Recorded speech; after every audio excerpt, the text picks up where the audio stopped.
I never meant to fall in love with Daniel Martinez.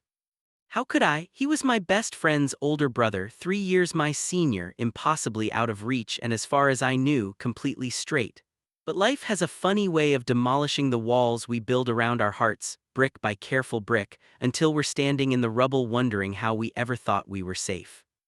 My name is Alex Chen, and this is the story of how one summer changed everything I thought I knew about love, friendship, and the courage it takes to be truly seen.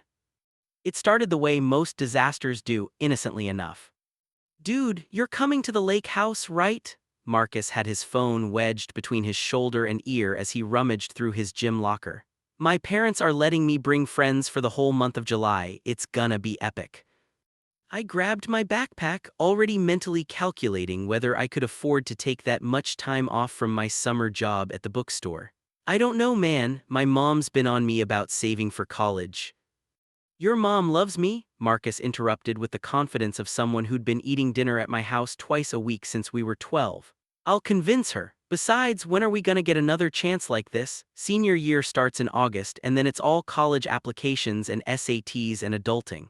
He said the last word like it tasted bad. He wasn't wrong. Marcus Chen and I had been inseparable since middle school, bonding over our shared love of terrible sci-fi movies and our mutual inability to talk to girls without embarrassing ourselves. Well, in my case, it wasn't just girls I couldn't talk to.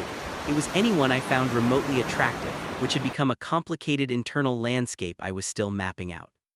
"Fine," I relented, grinning at his victorious fist pump. "But if your brother's gonna be there doing his whole mysterious brooding thing, I'm not responsible for making conversation." Marcus laughed, shoving his chemistry textbook into his bag with the carelessness of someone who'd already checked out of junior year. "Daniel, please, he'll probably spend the whole time reading philosophy books on the dock or whatever pretentious stuff he does at college. You won't even know he's there." That turned out to be the most spectacularly wrong prediction in the history of predictions. The Martinez family lake house sat on the northern shore of Lake Meredith, a sprawling body of water 3 hours from our suburban hometown. I'd been there a handful of times over the years, birthday parties, one memorable 4th of July when Marcus and I nearly burned down the dock with illegal fireworks, but never for an extended stay. As my mom's car crunched up the gravel driveway that first Saturday in July, I felt the familiar flutter of anxiety mixed with excitement. The house was beautiful in an understated way, all weathered wood and wide windows that caught the afternoon light.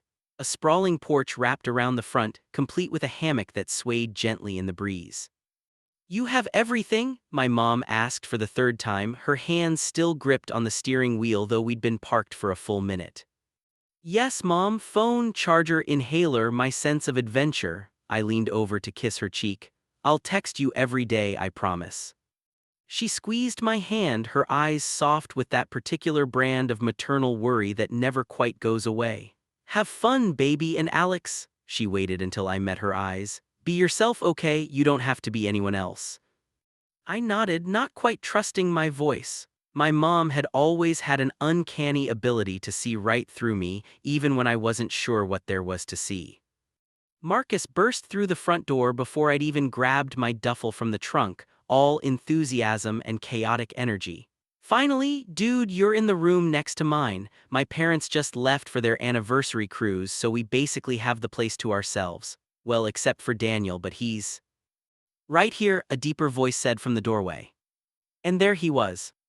Daniel Martinez had always been good-looking in that effortless way that seemed profoundly unfair to the rest of us mortals. But college had done something to him. At 21, he'd grown into his features, the sharp jawline, the intense dark eyes, the way he carried himself with a quiet confidence that made you want to either impress him or disappear entirely. He wore a faded college t-shirt and jeans worn soft with age, his dark hair slightly longer than I remembered, curling just behind his ears. When he smiled, a small, genuine thing, I felt something shift in my chest like a key turning in a lock I didn't know existed. "Hey Alex, been a while." "Hey," I managed, internally cursing the way my voice came out slightly higher than normal. "Yeah, since Christmas, I think." "The dinner where Marcus set off the smoke alarm making popcorn," Daniel said, his eyes crinkling with amusement. "A true holiday classic." That microwave was clearly defective, Marcus protested, already heading back inside. Come on, Alex, I'll show you your room. Daniel, stop being weird and help with the bags. I offered one greeting, Daniel called after him, but he was already moving down the porch steps toward my mom's car. How are you, Mrs. Chen? My mother lit up the way everyone did around Daniel. He had that effect on people, making them feel like they were the only person in the room, like their words actually mattered. Daniel, look at you, so grown up. How's school? As they chatted, I grabbed my backpack and followed Marcus inside, trying to ignore the way my heart was doing complicated gymnastics routines in my chest. This was going to be a long month. The first week passed in a blur of swimming, late-night card games, and the particular brand of chaos that only happens when you give teenage boys too much freedom and access to a kitchen. Marcus invited two other friends from school, Tyler and Jake, who arrived on day 3 with enough junk food to sustain a small army. I fell into the rhythm of it easily enough. Morning swims when the lake was still glass smooth and quiet. Afternoons spent on the dock, reading or dozing in the sun. Evenings full of laughter and terrible movies and the kind of aimless conversation that feels profound at 17. And through it all, I was hyper-aware of Daniel. He kept to himself mostly, true to Marcus's prediction. He'd emerge from his room for meals, join us for the occasional swim, but otherwise seemed content to exist in his own orbit. I told myself I was relieved. The less interaction, the less chance I'd make a fool of myself. But then there were the moments that cracked my carefully constructed indifference. Like the morning I woke early, unable to sleep, and found him on the dock watching the sunrise. He had a mug of coffee in his hands and was so still he might have been part of the landscape. I almost turned back, but something made me move forward. Mind if I join you? I asked quietly. He glanced up and the smile that crossed his face was soft, unguarded. Please. We sat in silence for a while, watching the sky shift from deep purple to rose gold. It should have been awkward, but somehow it wasn't. There was something peaceful about sharing space with someone who didn't need to fill every silence with noise. Can't sleep? Daniel asked eventually. Too much on my mind, I guess. I pulled my knees up to my chest. You. I like this time of day before everything gets loud and complicated. He took a sip of his coffee. College it's good, but it's a lot. Coming back here feels like I can breathe again. I understood that more than he knew. Marcus says you're studying philosophy. Philosophy and literature, which my dad loves to remind me is a fantastic way to ensure I'm unemployed with student debt. But he said it with affection, not bitterness. What about you? Figured out the college plan yet? Sort of, maybe English or education. I like books, I like helping people understand things. I shrugged, feeling suddenly self-conscious. I know it's not exciting. It's not about exciting, Daniel interrupted gently. It's about what makes you feel alive, what makes you want to get up in the morning. He turned to look at me fully, and the intensity of his gaze made my breath catch. Don't let anyone tell you that's not enough. The moment stretched between us, charged with something I couldn't name. Then Marcus's voice bellowed from the house, "Who wants pancakes?" and the spell broke. Daniel stood, offering me a hand up. His palm was warm against mine, and I tried not to think about how perfectly our fingers seemed to fit together. Come on, he said, before Marcus burns down the kitchen. That became our routine, early mornings on the dock, just the two of us talking about everything and nothing. He told me about his classes. About the poetry he'd been trying to write, about feeling caught between who his family wanted him to be and who he was becoming. I told him about my fears for senior year, about the pressure of college applications, about feeling like I was supposed to have everything figured out when I barely understood myself. I didn't tell him the biggest thing, though, the thing that kept me awake at night, that made me hyper-aware of every time he was in the room, that turned my stomach into knots whenever he smiled at me. I didn't tell him I was pretty sure I was falling in love with him. How could I? He was straight. He was my best friend's brother. He was leaving for college again in 3 weeks. Every logical part of my brain screamed that this was a terrible idea, a path that led nowhere but heartbreak. But the heart doesn't care much for logic. It was Tyler who noticed first. "Dude, you're starring again," he muttered during a particularly competitive game of poker on a rainy afternoon. Daniel had won the last 3 hands and was grinning with an almost boyish delight that made him look younger, more carefree. I blinked, forcing my attention back to my cards. I'm not stirring, I'm strategizing. Sure, Tyler's voice was carefully neutral, but when I glanced at him, his expression was knowing, not mocking exactly but aware. Just, be careful, yeah. My chest tightened. I don't know what you're talking about. Okay, he said easily, and didn't bring it up again. But the seed of panic had been planted. If Tyler noticed, who else had? Marcus, Daniel himself. I became hyper-aware of every glance, every conversation, every moment I let my guard down. I started making excuses to skip our morning doc sessions, throwing myself into activities with the others, creating distance I told myself was necessary. If Daniel noticed, he didn't say anything. But sometimes I'd catch him looking at me with an expression I couldn't quite read, something almost like confusion or hurt, and I'd have to look away. The confrontation came during our 3rd week, during what should have been a perfect evening. We'd spent the day out on the boat, swimming and sunbathing and being gloriously, carelessly young. As the sun began to set, Marcus suggested a bonfire on the beach, and soon we had flames crackling against the darkening sky, marshmallows on sticks, and Tyler's portable speaker playing an eclectic mix of music. I'd been carefully positioning myself away from Daniel all day, and I thought I'd been subtle about it. But when Marcus and Tyler and Jake decided to make a midnight food run to the only store within 20 miles that stayed open late, I found myself alone with the one person I'd been avoiding.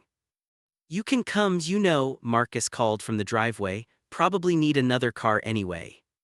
I'm good, I said, forcing casualness into my voice, not really hungry. I'll stay too, Daniel added. Someone should keep the fire going. Marcus shrugged, already climbing into Jake's car. Your loss, we're getting the good snacks. And then they were gone, taillights disappearing down the long driveway, and I was acutely aware of how alone I suddenly felt. For a while, we maintained the illusion that everything was normal. Daniel fed logs into the fire. I scrolled through my phone, pretending to be absorbed in social media. The silence stretched, broken only by crackling wood and distant loon calls from across the lake. Did I do something wrong? Daniel's voice was quiet, but it cut through the night like a blade. I looked up, my heart already racing. What? He was staring into the fire, his expression unreadable. You've been avoiding me for a week. I thought we were becoming friends, but now you barely look at me. He turned those dark eyes on me and I felt pinned, seen in a way that was both terrifying and exhilarating. So I'm asking, did I do something to upset you? No, I said quickly, too quickly. You didn't do anything. Then why? Can we just not do this? I stood abruptly, suddenly desperate to move, to escape. It's fine, everything's fine. Alex, the way he said my name stopped me in my tracks. Talk to me. And maybe it was the firelight or the intimacy of the darkness around us, or the fact that I was so tired of carrying this weight alone. Maybe it was the raw honesty in his voice, the way he was looking at me like my answer actually mattered. Whatever the reason, something in me cracked.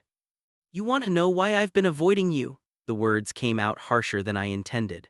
Because being around you is torture, okay? Because every time you smile at me or we have one of our talks or you just exist in the same space, it takes everything I have not to. I cut myself off, horrified by what I'd almost admitted. Daniel stood slowly, his expression shifting to something I couldn't read. Not to what? Forget it, I turned away, my face burning. This was a mistake, I should go. Alex, wait. But I was already walking, nearly running toward the house, my heart pounding so hard I thought it might break through my ribs. I heard him call my name again, but I didn't stop. I couldn't. I made it to my room and closed the door, leaning against it as I tried to catch my breath. What had I done? What had I almost confessed? I waited for the humiliation to crush me, for the regret to set in. But instead, I felt oddly hollow, emptied out. Like I'd been carrying something heavy for so long that now that I'd set it down, however clumsily, I wasn't sure how to stand upright. A knock on my door made me jump. Alex, can we talk? Daniel's voice was muffled but clear. Please. I'm tired, I called back, hating how weak my voice sounded. Can we talk tomorrow? A long pause, then, okay, tomorrow. I heard his footsteps retreat, and only then did I let myself slide down the door to sit on the floor, my head in my hands. I'd ruined everything. I didn't sleep that night. I lay in bed, staring at the ceiling, running through every possible disaster scenario. By morning, I'd convinced myself that Daniel would tell Marcus, Marcus would be disgusted, my best friendship would be over, and I'd spend the rest of my life as a cautionary tale about the dangers of catching feelings for straight guys. When my phone buzzed at 6 a.m., I nearly jumped out of my skin. Daniel, are you awake? My fingers hovered over the keyboard for a solid minute before I responded. Me, yeah. Daniel, Doc. I should have said no. I should have made an excuse, packed my bags, called my mom to come get me early. Instead, I pulled on clothes and slipped out of the house as the first light was breaking over the lake. Daniel was already there, sitting in his usual spot, but this time there was no coffee, no relaxed posture. He looked like he'd slept about as well as I had, and when he saw me approaching, something like relief crossed his face. Hey, he said softly. Hey, I sat down, leaving more space between us than usual. Listen, about last night. I need to tell you something. He cut me off, his hands clasped tightly together. And I need you to let me say it all before you respond, okay? Because if I don't say it now, I might never have the courage again. My heart stopped. Daniel. Please. I nodded, not trusting my voice. He took a deep breath, staring out at the water like the words he needed were written somewhere on the horizon. I've known I was gay since I was 15. Came out to my parents when I was 17, right before I left for college. They handled it okay eventually. But I asked them not to tell Marcus, not because I thought he'd react badly, but because I needed him to just be my little brother, you know. I needed one relationship in my life that wasn't colored by that revelation. The world seemed to tilt on its axis. I opened my mouth, closed it again. They agreed with the condition that I tell him myself when I was ready. I kept putting it off. And then this summer I came here planning to finally do it, to just rip off the band-aid and deal with whatever happened. He laughed, but it was a hollow sound. And then you showed up. Me, I whispered. You. He finally turned to look at me, and the vulnerability in his eyes took my breath away. Smart, funny, kind Alex, who looked at me like I was worth listening to, who made me laugh, who shared those quiet mornings with me, who made me feel more myself than I have in months. I don't understand, I said, even though I was beginning to, even though hope was unfurling in my chest like a flower toward sunlight.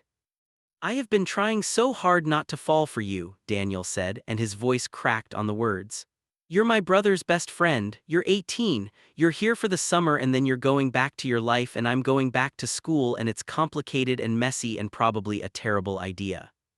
He ran a hand through his hair, frustrated. But last night when you said being around me was torture, when you almost told me something and then ran away, Alex, I need to know, what were you going to say? The question hung between us, weighted with possibility and terror in equal measure. I could lie, I could laugh it off, make some joke, preserve the distance that would keep my heart safe. Or I could be brave. I was going to say, I began, my voice shaking but steady, that it takes everything I have not to fall completely in love with you, not to reach for your hand when we're sitting here, not to tell you that you're the first thing I think about when I wake up and the last thing on my mind before I sleep. I met his eyes. I was going to say that you make me feel seen in a way I've never felt before, and it terrifies me because how am I supposed to go back to normal life after knowing what this feels like? The silence that followed felt eternal. Then Daniel was moving, closing the distance between us, and his hand was cupping my face with a gentleness that made my chest ache. Can I kiss you? He asked, his voice rough with emotion. I couldn't form words, so I nodded, and then his lips were on mine. It wasn't like the kisses in movies, dramatic and perfectly choreographed. It was soft and uncertain and a little awkward, both of us learning the shape of each other. But it was also perfect because it was real, because it was us. When we pulled apart, I was shaking. I started. Me either, Daniel admitted. First kiss with a guy, first kiss that mattered, actually.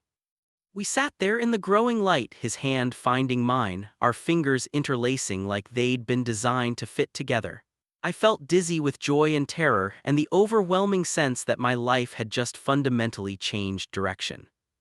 What do we do now? I asked. Daniel's smile was small but genuine. I don't know, figure it out together. We have to tell Marcus. I know, he squeezed my hand. I was planning to tell him this week anyway, this just adds another layer to the conversation. He's going to freak out. Probably, Daniel agreed, but he loves us both, he'll come around. I wanted to believe that, I needed to believe that. Daniel, I said quietly, I'm scared. Me too, he admitted, but I'm also really, really happy. Is that weird? I laughed, surprising myself. No, I get it. We stayed on the dock until we heard sounds from the house, Marcus and the others waking up, beginning their day. Before we went inside, Daniel pulled me close one more time. We'll take it slow, he promised. Figure out what this is, what it means, no pressure. Okay, I agreed, even though my heart was already sprinting ahead, imagining futures I'd never let myself consider before. But Alex, whatever happens, I'm glad you're here. I'm glad we got this summer. Me too, I whispered. And I meant it with every fiber of my being. We decided to tell Marcus that evening. The day had passed in a strange, dreamlike quality. Daniel and I kept catching each other's eyes across rooms, sharing secret smiles that felt like stolen treasures. We were careful not to draw attention, not to change our behavior too dramatically, but I felt like I was glowing from the inside out, like surely everyone could see how fundamentally I'd been changed. Tyler caught me grinning at my phone, a text from Daniel that just said thinking about you and raised an eyebrow but said nothing. As the sun began to set, Daniel found me on the porch, ready. I wasn't not even close, but I nodded anyway. We found Marcus in his room, sprawled across his bed playing some video game on his laptop. He glanced up when we entered, and his expression shifted to confusion when he saw both of us standing there looking serious. Oh, what's going on? Did someone die? No one died, Daniel said, closing the door behind us. But we need to talk to you about something. Can you pause that? Marcus saved his game, sitting up and giving us his full attention. You're being weird, both of you. What's up? Daniel took a deep breath. I'd offered to leave to let him do this alone, but he'd insisted he wanted me there. Now, watching him gather his courage, I was glad I'd stayed. I have two things to tell you, Daniel began, and I need you to listen to both of them before you react, okay? You're freaking me out, Marcus said, but there was concern in his eyes now, not just confusion. First thing, Daniel's hands were clasped tightly together. I'm gay, have been for a while, came out to Mom and Dad a few years ago, but I asked them not to tell you because I wanted to do it myself. I should have done it sooner and I'm sorry I didn't.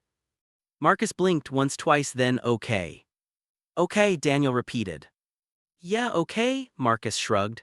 I mean, that's it, that's the big announcement. Dude, I kind of figured. You've been watching RuPaul's Drag Race for like 3 years and you cried during Call Me by Your Name. Despite the tension, I felt laughter bubble up in my chest. Daniel looked equally stunned. You figured. I'm not an idiot, Daniel, I just figured you'd tell me when you were ready. Marcus's expression softened. You're still my brother, this doesn't change that. The relief on Daniel's face was palpable. Thank you, really, but there's a second thing. And just like that, the tension was back. Marcus's eyes flicked between us and I watched as understanding began to dawn. Oh. I have feelings for Alex, Daniel said quietly, and he has feelings for me, and we wanted you to hear it from us before anything else happened. The silence stretched. Marcus stood up, paced to the window, looked out at the lake. My heart was hammering so hard I could hear it in my ears. Finally he turned back to us. How long? We talked for the first time yesterday, I said, finding my voice. About how we felt. Nothing happened before that, Marcus, I swear. But the feelings, Marcus pressed. How long have you been? He gestured vaguely between us. For me, probably since I got here, I admitted, but I didn't think. I thought he was straight. I never would have acted on it. A few weeks, Daniel added. I tried not to, it felt complicated, but Alex he's special. Marcus laughed, but it wasn't a happy sound. This is insane, you know that, right? You're my brother, he's my best friend. This is like every sitcom cliché rolled into one. I know, Daniel said, and if you need us to, if this is too weird, we can. What? Stop having feelings, Marcus shook his head. That's not how it works. He paced some more and I exchanged a worried glance with Daniel. This wasn't going as badly as it could have, but it wasn't exactly going well either. I need some air, Marcus finally said, heading for the door. Marcus, I started. I'm not mad, he interrupted. I need to think. Okay, process, can you give me that? Of course, Daniel said softly.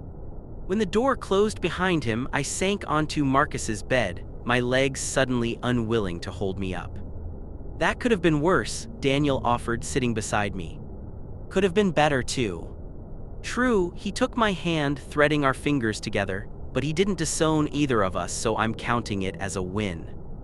I leaned my head on his shoulder, exhausted by the emotional roller coaster of the day. What if he can't accept this? What if we have to choose? Then we'll figure it out, Daniel said firmly, but I don't think it'll come to that. Marcus just needs time. I wanted to believe him. I chose to believe him. Because the alternative was too painful to consider. Marcus didn't come back that night. Well, he came back to the house eventually, but he went straight to his room and didn't emerge even when Jake tried to coax him out for a card game. I felt sick with guilt, replaying the conversation over and over, wondering what I could have said differently. Give him space, Daniel advised, but I could see the worry in his eyes too. I barely slept again, my mind spinning with worst-case scenarios. By morning, I'd half convinced myself that I should just pack up and go home, remove myself from the equation entirely. But when I finally dragged myself out of bed and down to the kitchen, I found Marcus sitting at the table with a cup of coffee, looking tired but not angry. "Hey," he said when he saw me. "Hey," I poured myself coffee with shaking hands. "Listen, Marcus, I'm really sorry." "Sit down," he interrupted. I sat. Marcus studied his coffee mug like it held the secrets of the universe. "I spent all night thinking about this, about how weird it is, how it changes things, about how I feel about my best friend dating my brother." My stomach clenched. "And here's what I came up with," he continued. "It's weird, it does change things. But you know what would be weirder? If I let my discomfort cost me two of the most important people in my life." I stared at him. "Really?" "I love you both," Marcus said simply. "You're my best friend, Alex, have been since we were 12, and Daniel's my brother. If you make each other happy and I'd have to be blind not to see that you do, then who am I to stand in the way of that?" The relief was so intense I felt lightheaded. "You mean it?" "I mean it," but he held up a finger. "There are ground rules, no excessive PDA in front of me. I don't need to see my brother making out with anyone, let alone my best friend. Keep the mushy stuff to when I'm not around." "Deal," I said immediately. "And if this ends badly, if someone gets hurt, you both better figure it out like adults because I'm not picking sides." "Fair enough." "And Alex," Marcus's expression turned serious, "don't hurt him. I know he's older and seems like he has everything figured out, but Daniel feels things deeply. If you're not serious about this, if you're just experimenting or whatever, be honest about that now." "I'm serious," I said, and meant it with everything in me. I've never been more serious about anything. Marcus nodded slowly. "Okay then, we're good." I wanted to hug him but settled for a grateful smile. "Thank you for understanding, for not making this harder than it had to be." "Yeah, well, don't make me regret it." But he was smiling now and it was genuine. "Where is the other half of this equation anyway?" "Morning run, I think." "Of course he is, overachiever." Marcus stood, stretching. "I'm gonna make pancakes, you in?" "Absolutely." As we moved around the kitchen, falling into the familiar rhythm of our friendship, I felt like I could breathe properly for the first time in days. It wasn't perfect. There would be awkward moments ahead, adjustments to make, new boundaries to navigate. But we would figure it out. When Daniel returned from his run, sweaty and breathless and beautiful in the morning light, Marcus greeted him with a casual "Sup, lovebird" that made Daniel stop in his tracks. "We're good," Daniel asked, looking between us. "We're good," Marcus confirmed. "But seriously, shower before breakfast, you smell like a gym sock." Daniel laughed, the sound bright with relief, and disappeared upstairs. Later, when the three of us sat down to pancakes, it felt different but not bad. The dynamic had shifted, yes, but the foundation remained. We were still us, just a slightly more complicated version. Tyler and Jake arrived for breakfast, and if they noticed anything different in the atmosphere, they were polite enough not to comment. Though Tyler did catch my eye at one point and gave me a subtle thumbs up that made me grin into my orange juice. The rest of the day passed in a lazy haze of normalcy. We swam, we played games, we argued about what movie to watch that night. Daniel and I were careful to honor Marcus's boundary about PDA, but there were small moments, hands brushing as we passed in the hallway, meaningful glances across the room, the way he smiled at me when he thought no one else was looking. That night, after everyone else had gone to bed, Daniel knocked softly on my door. "Can't sleep?" I asked, letting him in. "Didn't want to," he admitted. "Wanted to see you properly without an audience." We sat on my bed, and it should have been awkward, my small guest room, both of us hyper-aware that Marcus was just next door, but it wasn't. "Today went better than I expected," I said. "Marcus is pretty great," Daniel agreed. "We're lucky." I keep waiting for the other shoe to drop, for this to suddenly feel real and scary. "It is real, it is scary," Daniel took my hand, "but it's also good, really good." I leaned into him and he wrapped an arm around me and we just sat there in comfortable silence. His heartbeat was steady under my ear, grounding me. "I have to go back to school in 2 weeks," he said eventually. The reminder was like cold water. I'd been trying not to think about it, about the expiration date hanging over us. "I know. But you'll be starting senior year, and we'll have phones, video calls, it's only a few hours away." "Long distance before we've even figured out what this is," I said. "That's not ideal." "No," he agreed, "but you're worth it, this is worth it."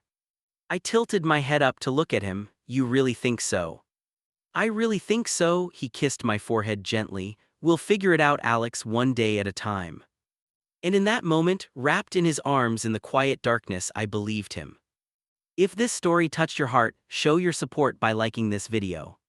Subscribe to our channel for more powerful stories like this. Your support keeps these stories alive. Thank you.